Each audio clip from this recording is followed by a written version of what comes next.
The rain bands moved in last night from Nicole. This is how Biltmore Village in Asheville looked this morning as cars splashed through the rain, ponding in the road. Drivers had to deal with water along Patton Avenue, too.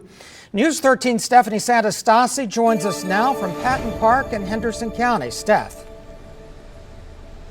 Hi, Jay. Yes, we have made our way out to Henderson County, and we have watched as the storm has moved through all morning long. As you saw that video moments ago, we were in Biltmore Village. We've been all through Asheville, and we've come out here in in Henderson County, rather. Let me show you what Patton Park looks like right now. You can see these leaves on the ground. That's because just a little bit ago, this water had come all the way up here into this parking lot. It has since receded as the rain has lightened up a little bit, but you can see where that once was. And as we move the camera slowly to our left, you can see the basketball courts that are also out here at Patton Park. And those basketball courts, you can see they're wet, they're slick. Moments ago, they were also covered in water. So this is a lot of what we're seeing all throughout the Henderson County area. We do have a little bit of video, and that's what I want to show you next. This is Britton Creek, which is right off of the Asheville Highway. We watched as the water here was moving quickly and slowly beginning to rise. This is actually a creek that runs into Mud Creek here in Henderson County, and the creek also comes here through the park. Right now in Henderson County, there is a flash flood warning here.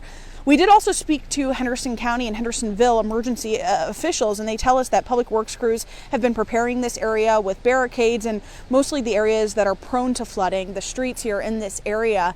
At this time, thankfully in Henderson County, we haven't seen any roads that have closed yet. We also spoke to NCDOT, and they are keeping us in the loop of what they're seeing as well. No major issues here in Henderson County at this time, but of course, as things start to continue and develop throughout the day, we'll be sure to update you both on air and online at WLOS.com.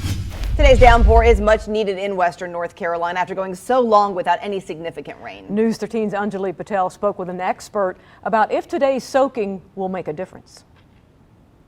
Before Friday, the last significant rain much of western North Carolina had seen was back on September 10th. The region now finally seeing some much needed relief after a 2-month dry spell.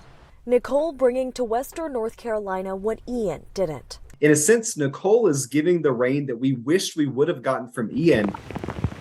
Parts of the mountains getting a good soaking on Friday after months with little to no rain. The drought that we've seen develop across the southern mountains started taking shape about 2 months ago. The latest map from the U.S. Drought Monitor released Thursday showing expanded drought conditions in the mountains, with more of far western North Carolina experiencing a severe drought and the rest of the region still in a moderate drought.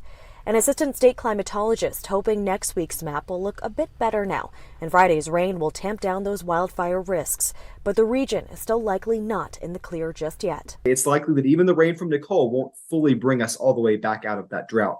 Saying it'll probably take at least one more good rain event to lift areas out of drought, and hoping that Nicole will give us a good reset after months of high pressure taking control and blocking much needed rain. Sometimes it takes a tropical storm like this just to sort of reset the pattern, and we're hoping that over the next week we'll have at least one other good rain chance on the way. Now, the climatologist says some areas like McDowell County that have seen some of the higher rain totals likely won't be able to soak all of that up.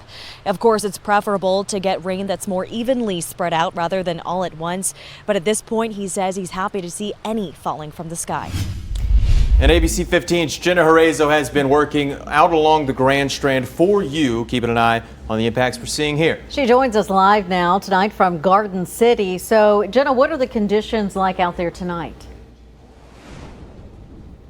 Jen, the rain is off and on, but that wind remains gusty. Behind me, you can see the ocean, and it's still a little choppy out there. At around 11 this morning, I was in Pawleys Island. High tide there was around 9 this morning. The police chief says that the North Causeway got around a foot to a foot and a half of rainwater on the road because of those high tides. Hurricane season ends November 30th, so it's rare to see a hurricane make landfall in the U.S., but that didn't stop the remnants of Hurricane Nicole from coming to the Carolinas. The storm made for a higher than normal tide this morning on Pawleys Island. Police Chief Michael Fanning says gusty winds pushed the water onto the streets until there was about a foot to a foot and a half of water. When it receded, seagrass was left behind. Fanning says he's never seen back-to-back storms like this before. Not in recent memory to have two storms so close back to back. We have had a couple of tropical storms that have come in the same season, but Hurricane Ian turned out to be more of a major storm than we anticipated, and then to have to deal with this. Michael Kellum says he comes down to Pawleys Island every year. He says this year he can definitely see a difference in the surf and sand dune conditions because of Hurricane Ian, which caused major issues on the island just a few weeks ago. Well, we come down every year for a fishing trip, and we can see changes in the surf from fishing, from the, bad weather, bad surge and everything from Ian. And then, it's really made a difference on us as far as fishing.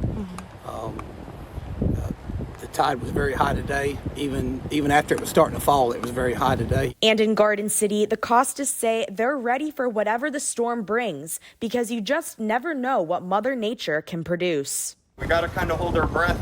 Even a small storm can produce bad results.